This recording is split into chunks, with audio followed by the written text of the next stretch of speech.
आइए शुरू करते हैं अ स्कैंडल इन बोहेमिया। शर्लॉक होम्स के लिए हमेशा सिर्फ वो ही द वुमन रहेगी। मैंने होम्स को उसे किसी और नाम से पुकारते नहीं सुना। होम्स की नजरों में उसका दर्जा इस जहान की सारी औरतों में सबसे ऊंचा है और वो सभी औरतों से बेहतर है। ऐसा नहीं था कि आयरिन एडलर के लिए उसके जो इमोशंस थे वो प्यार ही था। सारे इमोशंस, खासकर प्यार, तो उसके जैसे ठंडे और बैलेंस माइंड वाले शख्स के लिए बेकार की बातें थी। किसी बात का रीजन देना हो या फिर ऑब्जर्व करना, पूरी दुनिया में शायद ही कोई उसकी बराबरी कर सकता है। पर जब प्यार करने की बात आती है तो वो जरूर गलती कर देता है। होम्स ने कभी प्यार की बातें ही नहीं की। उसे तो बस ताने और बनावटी हंसी ही आती है। लेकिन ऐसा करने से अपने इरादों और चालों का किसी को पता नहीं चलता। जिसका काम दूसरों को ऑब्जर्व करना है उनके लिए तो ये ठीक ही है। शर्लॉक होम्स जैसे शख्स जिनको आदत है नपा तुला जवाब देने की, अगर वे अपने इमोशंस का इजहार करते हैं तो शायद उनका दिमाग भटक सकता है और उनके फैसलों पर से भरोसा उठ सकता है। अपने किसी जरूरी इंस्ट्रूमेंट में कोई मिट्टी या पत्थर चला जाए या फिर उसके हाई पावर लेंस के शीशे में दरार आ जाए, ये सब उसे ज्यादा टेंशन नहीं देते। पर उसके जैसे स्वभाव के इंसान को जब बड़े बड़े इमोशंस झेलने पड़ते हैं तो ये बहुत डिस्टर्बिंग हो जाता है। फिर भी शर्लॉक होम्स के लिए तो बस वो ही एक औरत थी, आयरिन एडलर, जिस पर पूरी तरह विश्वास कर पाना मुश्किल था। वो अब इस दुनिया में नहीं थी। मैं हाल के दिनों में होम्स से ज्यादा नहीं मिला। मेरी शादी के बाद हम ज्यादा मिल नहीं पाए। मेरी खुशहाल शादीशुदा जिंदगी और घर की जिम्मेदारियां ही मेरा सारा ध्यान खींच लेते थे।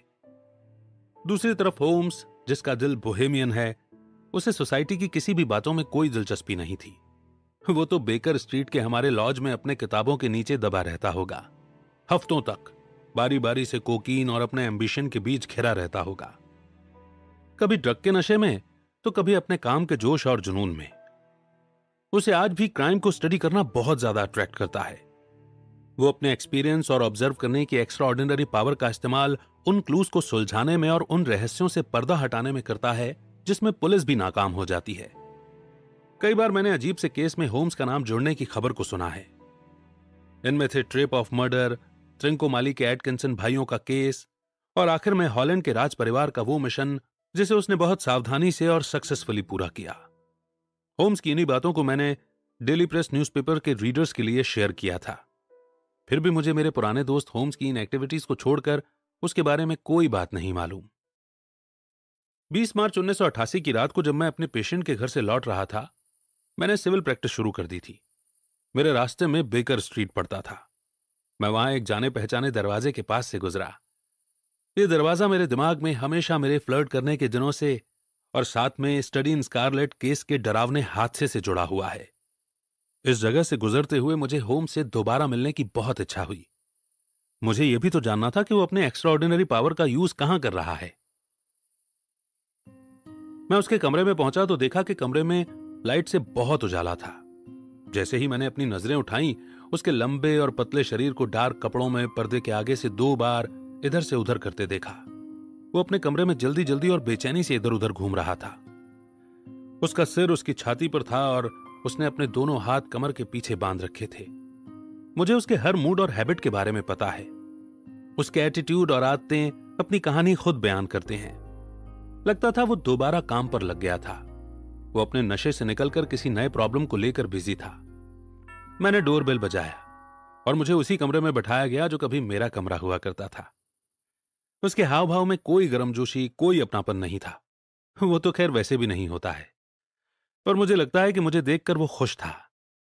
शायद उसने कहा तो नहीं, पर आंखों के इशारे से मुझे वहां एक चेयर पर बैठने के लिए कहा। फिर सिगार का केस मेरी तरफ उछाला। उसके बाद एक स्पिरिट केस और कोने में पड़ी सोडा बनाने वाली गैसोजीन की तरफ इशारा किया। शादी तुम्हें सूट कर गई, हां वॉटसन? मुझे लगता है कि पिछली बार तुम्हें देखने के बाद से तुमने अपना 7.5 पाउंड वेट बढ़ा लिया है। 7 पाउंड? हाँ, बोलने से पहले मुझे थोड़ी देर और सोचना चाहिए था। मैंने ऑब्जर्व किया कि तुमने फिर से अपनी प्रैक्टिस शुरू कर दी है।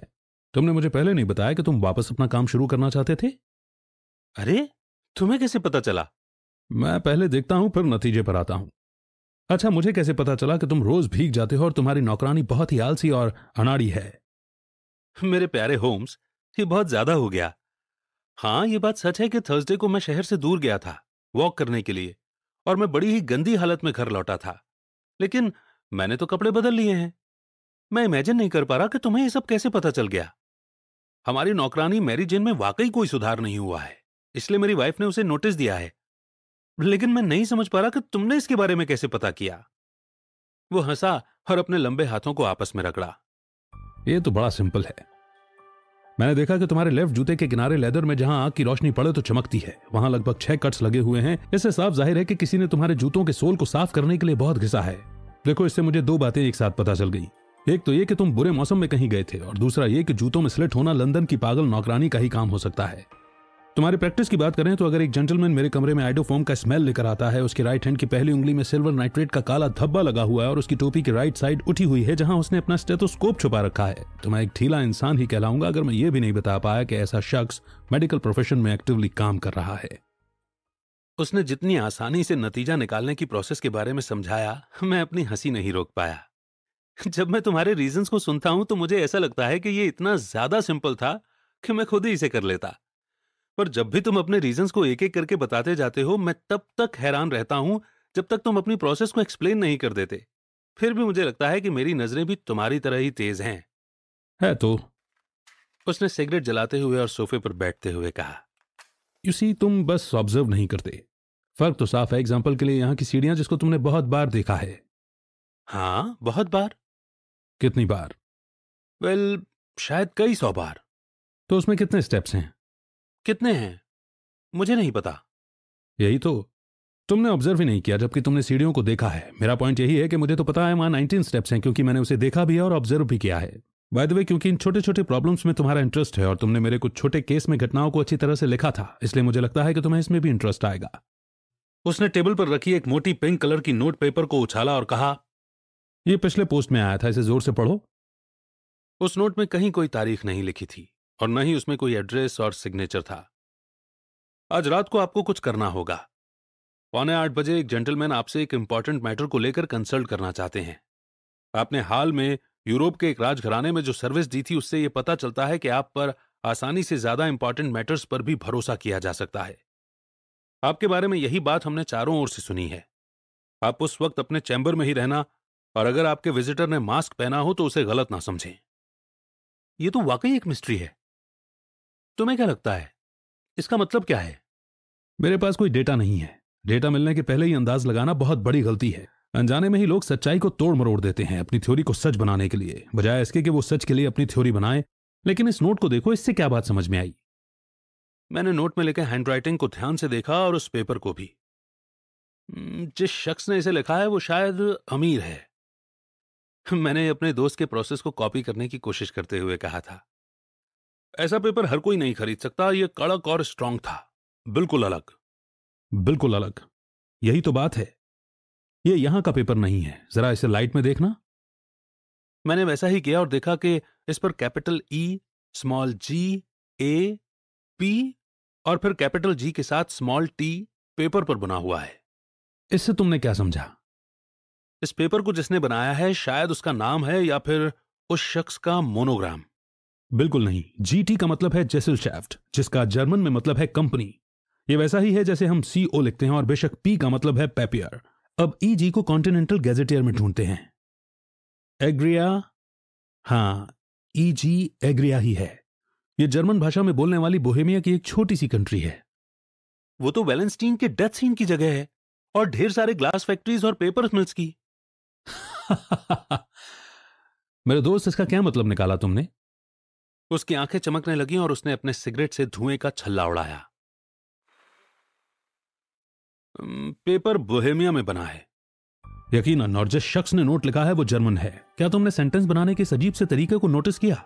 एक फ्रेंच या रशियन शख्स ऐसा नहीं लिख सकता, ऐसा एक जर्मन ही लिख सकता है। इसलिए अब यही जानना रह गया है कि ये जर्मन जो कि एक बोहेमियन पेपर पर लिखता है, मास्क से अपना चेहरा छुपाना चाहता है, उसके इरादे आखिर क्या हैं? अगर मैं गलत नहीं हूं तो हमारे शक को मिटाने के लिए वो शख्स यहां पहुंच ही गया है। जैसे ही उसकी बात खत्म हुई, घोड़े की टाप और चक्कों की आवाज सुनाई दी। फिर दरवाजे की घंटी बजी। होम्स ने एक सीटी मारी। 2 घोड़े हैं। हाँ, एक सुंदर सी बग्गी और 2 सुंदर घोड़े। लगता है इस केस में काफी पैसा है वॉटसन। अगर यहां तुम्हारा कोई काम नहीं है तो मुझे यहां से जाना चाहिए होम्स। नहीं, बिल्कुल भी नहीं डॉक्टर। तुम जहां हो वहीं रहो। तुम्हारे बिना मैं खोया हुआ फील करूंगा। और ये केस तो बहुत दिलचस्प लग रहा है। तुम अगर इसे मिस करोगे तो बहुत बुरा होगा। लेकिन तुम्हारा क्लाइंट? उसे माइंड मत करो। मुझे तुम्हारी मदद की जरूरत पड़ सकती है, और शायद उसे भी। लो, आ गया। उस आर्म चेयर में बैठ जाओ और हम दोनों को ध्यान से सुनो। पैरों के धीमे पर भारी आवाज पहले सीढ़ियों पर, फिर पैसेज से होती हुई दरवाजे पर आकर रुक गई। फिर दरवाजे पर जोर से खटखटाने की आवाज आई। कम इन। एक शख्स अंदर आया, जो 6 फीट 6 इंच से कम हाइट का नहीं रहा होगा। उसके चेस्ट और हाथ हरक्यूलिस जैसे थे। कपड़े तो उसके महंगे थे, पर इंग्लैंड के स्टैंडर्ड से यह बुरा ही था। उसके डबल ब्रेस्ट कोट के स्लीव्स और फ्रंट में ढेरों फर के बैंड्स लगे हुए थे, जबकि रेड सिल्क की लाइनिंग वाले उसका ब्लू क्लॉक उसके कंधों पर फैला हुआ था और गर्दन के पास महंगे स्टोन्स वाले एक ब्रूच के सहारे बंधा हुआ था। उसने काफ मसल्स तक लंबे ब्राउन फर वाले बूट्स पहने थे। अभी तक उसे देखकर जो क्रूर और अमीर होने का इंप्रेशन बन रहा था, उसमें रही सही कसर इन बूट्स ने पूरी कर दी थी।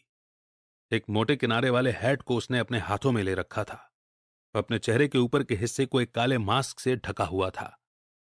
वो कमरे के अंदर अपने मास्क को ठीक करते हुए घुसा। उसके चेहरे के नीचे के हिस्से को देखकर लगता था कि वो एक स्ट्रांग कैरेक्टर वाला शख्स है, जिसके होंठ मोटे और लटके हुए से थे और ठुड्डी लंबी और सीधी। उसका चेहरा बता रहा था कि वो ढीठ होगा, जिसके कारण ये केस लंबा खिंच सकता है। तुम्हें मेरा नोट मिला? उसने अपने जर्मन लहजे वाली गहरी आवाज में पूछा। मैंने तुमसे कहा था कि मैं तुमसे मिलूंगा। वो कभी मुझे और कभी होम्स को देख रहा था। उसे नहीं पता था कि किससे बात करनी है। मेरी रिक्वेस्ट है कि आप बैठ जाइए। ये मेरे दोस्त और कलीग हैं, डॉक्टर वॉटसन, जो अक्सर मुझे मेरे केस में मदद करते हैं। क्या मैं जान सकता हूं कि मैं किनसे बात कर रहा हूं? तुम मुझे काउंट वॉन क्रेम बुला सकते हो। मैं बोहेमिया का एक रईस हूं। उम्मीद करता हूं कि आपका ये दोस्त भरोसेमंद और समझदार है, और मैं अपने इंपॉर्टेंट मैटर पर इन पर भरोसा कर सकता हूं। अगर नहीं, तो मैं आपसे अकेले में बात करना चाहूंगा। मैं जाने के लिए खड़ा हो गया, पर होम्स ने मेरा हाथ पकड़ा और मुझे वापस चेयर में धकेल दिया। या तो हम दोनों ही रहेंगे या फिर कोई भी नहीं। आप मुझसे जो भी बात करना चाहते हैं वो आप इन जेंटलमैन से भी कर सकते हैं। काउंट ने अपने कंधों को हिलाते हुए कहा। तो मुझे अपनी बात शुरू करनी चाहिए। आप दोनों को 2 साल तक इस बात को सीक्रेट रखना होगा। फिर उसके बाद तो इस मैटर का कोई महत्व ही नहीं रह जाएगा। लेकिन अभी के लिए मैं कह सकता हूं कि यह मैटर यूरोप की हिस्ट्री पर असर डाल सकता है। मैं वादा करता हूं। और मैं भी। मास्क पहनने के लिए माफ करना। जिन्होंने मुझे यहां भेजा है वो चाहते थे कि तुम उनके एजेंट को ना देखो। मैं एक सच बताना चाहता हूं। मैंने थोड़ी देर पहले अपना जो इंट्रोडक्शन दिया था वो सही नहीं था। मुझे पता है। होम्स ने रूखे अंदाज में कहा। यह बहुत ही नाजुक मामला है, इसलिए हमें सावधानी बरतनी होगी, वरना यह एक बड़ा स्कैंडल बन सकता है। अगर ऐसा हुआ तो इससे यूरोप के राजघराने पर आंच आ सकती है। सीधे सीधे कहूं तो यह बोहेमिया के आर्मस्टीन राजघराने के राजाओं से जुड़ा मामला है। मुझे यह भी पता है। होम्स ने धीमे से कहा और आंखें बंद कर आर्म चेयर में बैठ गया। हमारे मेहमान ने थोड़ी हैरानी भरी नजरों से इस सुस्त और आराम से लेटे हुए शख्स की तरफ देखा। बिना शक ये कह सकते हैं कि होम्स के बारे में उसे बताया गया होगा कि वो यूरोप का सबसे बेहतर और एनर्जेटिक एजेंट है। होम्स ने अपनी आंखों को धीरे से खोला और अपने लंबे चौड़े क्लाइंट को देखा। अगर हिज मैजेस्टी खुद इस केस पर बात करते तो मैं इस बारे में बेहतर सलाह दे सकता था। ये सुनते ही वो शख्स अपने चेयर से उछलकर खड़ा हुआ और कमरे में परेशान होकर इधर उधर चलने लगा। फिर बेचैन होकर अपने चेहरे के मांस को फाड़कर जमीन पर फेंक दिया। तुम सही कह रहे हो, मैं ही राजा हूं। मैं इस बात को क्यों छिपाऊं? हां, क्यों छिपाना? योर मैजेस्टी, आपके कुछ कहने से पहले ही मुझे मालूम था कि मेरी बात विल्हेम गोट्सरैट सिगिस्मुंड वॉन आर्मस्टीन कॉसिल फॉलेस्टीन के ग्रैंड ड्यूड और बोहेमिया के किंग से हो रही है। लेकिन तुम समझ सकते हो। यह कहकर हमारे अजीब से मेहमान फिर से बैठ गए और अपने सफेद माथे पर हाथ फेरते हुए कहा। तुम ये समझ सकते हो कि मुझे अपना कोई काम खुद से नहीं करना पड़ता है, लेकिन यह मामला इतना नाजुक है कि मैं अपने एजेंट पर यूं ही भरोसा नहीं कर सकता था। इसीलिए मैं छुपकर प्राग से यहां तुम्हारे साथ कंसल्ट करने आया हूं। तो कंसल्ट कीजिए। शॉर्ट में सुनाता हूं। कुछ 5 साल पहले वार्सा में एक विजिट के दौरान मेरी मुलाकात आयरन एडलर से हुई। बेशक तुम भी इस नाम को पहचानते हो। प्लीज ये नाम मेरे इंडेक्स में ढूंढना डॉक्टर। होम्स ने धीमे से आंखें बिना खोले ही कहा। कई सालों से उसने एक सिस्टम बना रखा था जिसमें वो लोगों और चीजों के बारे में उनकी डिटेल्स लिखकर रखता था। मुझे आयरन एडलर की बायोग्राफी मिल गई। मुझे देखने दो। न्यू जर्सी में 1858 में जन्मी, वॉरिसा के ओपेरा से रिटायर हुई और लंदन में रहती है। योर मेजेस्टी, मुझे जहां तक समझ में आ रहा है आप इस जवान औरत में उलझ गए। आपने उसे कुछ पर्सनल लेटर लिखे और अब आपको वो खत वापस चाहिए। मैं यही चाहता हूं, पर कैसे? मेहमान ने पूछा। क्या कोई सीक्रेट शादी हुई थी आपकी उसके साथ? नहीं। कोई लीगल पेपर या सर्टिफिकेट? नहीं। फिर तो मैं आपको समझ नहीं पा रहा हूं योर मेजेस्टी। इस यंग लेडी ने अगर आपके लेटर्स को ब्लैकमेल या किसी और मकसद के लिए यूज करने के बारे में सोचा भी तो वो उस लेटर को सच कैसे साबित कर सकती है? राइटिंग से। फॉर्जरी, धोखे से। मेरा प्राइवेट नोट पेपर चोरी हो गया है। मेरी सील भी कॉपी कर ली गई है। मेरी फोटोग्राफ भी किसी ने खरीद ली है। फोटो में हम दोनों हैं। ओह, ये तो बहुत ही बुरा हुआ। योर मेजेस्टी ने वाकई ये काम बिना सोचे समझे किया है। मैं पागल हो गया था। आपने खुद को एक गंभीर मुसीबत में डाल दिया है। मैं उन दिनों क्राउन प्रिंस हुआ करता था, किंग नहीं। मैं तब जवान था। अब मैं 30 का हूं। उन लेटर्स को तो हासिल करना ही होगा। हम कोशिश करके थक गए हैं। योर मेजेस्टी को उसे पैसे देकर खरीद लेना चाहिए। वो लेटर्स बेचना नहीं चाहती। फिर तो वो चोरी भी हो सकती है। 5 बार इसकी कोशिश हो चुकी है। 2 बार तो पैसे लेकर 2 चोरों ने उसके पूरे घर को छान मारा। एक बार जब वो ट्रेवल कर रही थी उसके लगेज को उठवा लिया। 2 बार उसे रोक कर पूछा गया, लेकिन कोई नतीजा नहीं निकला। कोई सुराग भी नहीं मिला? बिल्कुल नहीं मिला। ये तो वाकई में एक छोटी सी प्रॉब्लम है। पर मेरे लिए तो बड़ी प्रॉब्लम है। वाकई में, लेकिन वो फोटोग्राफ का करना क्या चाहती है? मुझे बर्बाद। लेकिन कैसे? मेरी शादी होने वाली है। हाँ, मैंने भी सुना है। स्कैंडिनेविया राजा की दूसरी बेटी क्लोटिल्डे लोथमन वॉन सॉक्स मोनिंगन के साथ। तुमने उनकी फैमिली के स्ट्रिक्ट प्रिंसिपल्स के बारे में तो सुना ही होगा। वो खुद भी बहुत नाजुक सी लड़की है। मेरी हरकतों पर थोड़ा सा भी शक सारे मामले को खत्म कर सकता है। और आयरन एडलर? आयरन ने उन्हें फोटो भेजने की धमकी दी है, और वो ऐसा कर भी सकती है। मुझे पता है कि वो ऐसा कर सकती है। तुम उसे नहीं जानते। उसका दिल स्टील के जैसा सख्त है। उसका चेहरा सबसे खूबसूरत चेहरों में से एक, और उसका दिमाग पक्के इरादों वाला। मेरी शादी किसी और से ना हो, इसीलिए वो किसी भी हद तक जा सकती है। क्या आपको यकीन है कि उसने फोटो अभी तक नहीं भेजी? मुझे यकीन है। वो कैसे?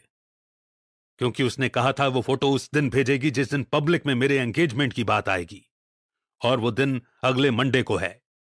ओ, तो हमारे पास अभी भी 3 दिन हैं। ये तो अच्छी बात है। मेरे पास 1 या 2 बहुत इंपॉर्टेंट मैटर पड़े हुए हैं जिन्हें मुझे अभी देखना है। योर मैजेस्टी, आप तो यकीनन अभी लंदन में ही रहने वाले हैं। जरूर। तुम मुझे लैंगम में काउंट वॉन क्राम के नाम से ढूंढ सकते हो। फिर मैं आपको लिखकर बता दूंगा कि हम कितना प्रोग्रेस कर रहे हैं। मैं भी यही प्रार्थना करता हूं, लेकिन मैं परेशान रहूंगा। फिर पैसे का क्या? Blank cheque. वाकई? मैं तुम्हें बता दूं कि मैं उस फोटोग्राफ को पाने के लिए अपने राज्य का कोई भी हिस्सा दे सकता हूं। और अभी खर्चे के लिए? राजा ने अपने क्लॉक के अंदर से एक भारी सा लेदर बैग निकाला और टेबल पर रखा। इसमें 300 पाउंड के गोल्ड हैं और 700 पाउंड कैश हैं। और मैडम का address? Briony Lodge, Serpentine Avenue, Saint John's Wood. Holmes ने एड्रेस नोट किया। एक और सवाल, क्या वो एक कैबिनेट फोटो थी? हाँ। Good night your majesty. मुझे यकीन है कि हम जल्दी ही आपके लिए कोई अच्छी खबर लाएंगे। Good night Watson. अगर हो सके तो कल दोपहर 3 बजे मुझसे मिलो वॉटसन। मैं इस छोटे से मैटर में तुमसे कुछ बात करना चाहता हूं।